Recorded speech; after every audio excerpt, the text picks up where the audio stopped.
ठाकरे बंधूंची मुंबई, ठाणे, नाशिक, नवी मुंबई, कल्याण, डोंबिवली महापालिकेमध्ये युती होणार आहे।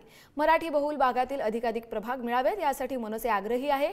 शिवसेना ठाकरेंकडे विद्यमान नगरसेवक असलेल्या 20 ते 25 जागांची देखील मनसेकडून मागणी करण्यात आली आहे। तसंच ठाकरेंकडून शिंदे गटात गेलेल्या काही नगरसेवकांच्या जागांसाठी देखील आता मनसे आग्रही आहे। शिवसेना ठाकरे गटाची ताकद असलेल्याच अनेक जागा मनसे मागत असल्याने ठाकरे गटाची चांगलीच गोची झाली आहे। पण मनसेची संबंधित प्रभागातील संघटनात्मक ताकद, तगडा उमेदवार बघूनच जागा सोडवण्यावर शिवसेना ठाकरे गट ठाम असल्याची माहिती देखील आहे। दादर, माहीम, वरळी, शिवडी, भायखळा, भांडूप, जोगेश्वरी या मराठी बहुल भागातील प्रभागांसाठी दोन्ही ठाकरे बंधूंमध्ये रस्सीखेच सुरू आहे। त्यामुळे कोण कुठून लढणार याबाबत आता ठाकरे बंधूंच्या चर्चेमध्ये ठोस तोडगा निघाला नसल्याची माहिती आहे।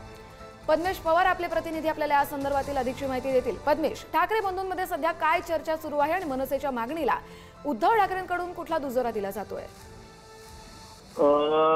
आपण जर पाहिलं तर अनेक दिवसांपासून मनसे असेल किंवा शिवसेना असेल यांची जी दुसऱ्या फळ्यातील जे नेते आहेत त्यांच्या जे बैठक आहेत त्या सुरू झाल्या होत्या।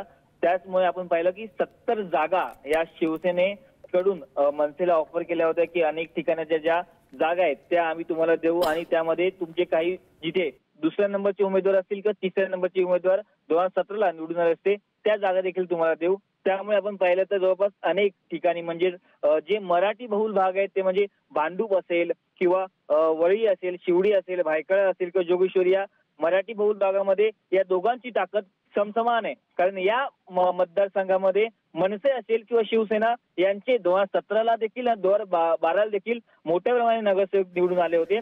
त्यासाठी या जागेमध्ये कुठेतरी या दोघांची रस्सीखेच सुरू आहे आणि अनेक ठिकाणी देखील आपण पाहिलं की मुंबई शहरामध्ये शिवसेनेची ताकद ही जास्त आहे आणि त्याच तुलनेत जे उपनगर असेल, पश्चिम उपनगर असेल किंवा पूर्व उपनगरमध्ये मनसेची ताकद जास्त आहे। त्यामुळे आता जे महत्वाचं पाहायचं असेल की आता या जागा वाटपामध्ये मनसेने जवळपास आपण पाहिलं तर जास्त जागांची मागणी केली आहे, पण शिवसेना आपण पाहिलं तर बार्गेनिंग करायचा प्रयत्न करते आणि याच मुंबईचा आपण विचार केला तर त्याचबरोबर अनेक ज्या बाकीच्या ज्या महानगरपालिका असेल, ठाणे असेल, नाशिक असेल, नवी मुंबई असेल किंवा कल्याण असेल, आपण पाहतोय की ज्या पद्धतीने ठाकरे बंधूंमध्ये सध्या बैठका सुरू आहेत त्यानुसार आता आपल्या ताकदीनुसार हे दोघं बंधू आपल्या जागा ठरवतील अशी अपेक्षा आहे। धन्यवाद तुम्ही दिलेल्या सविस्तर अपडेटसाठी।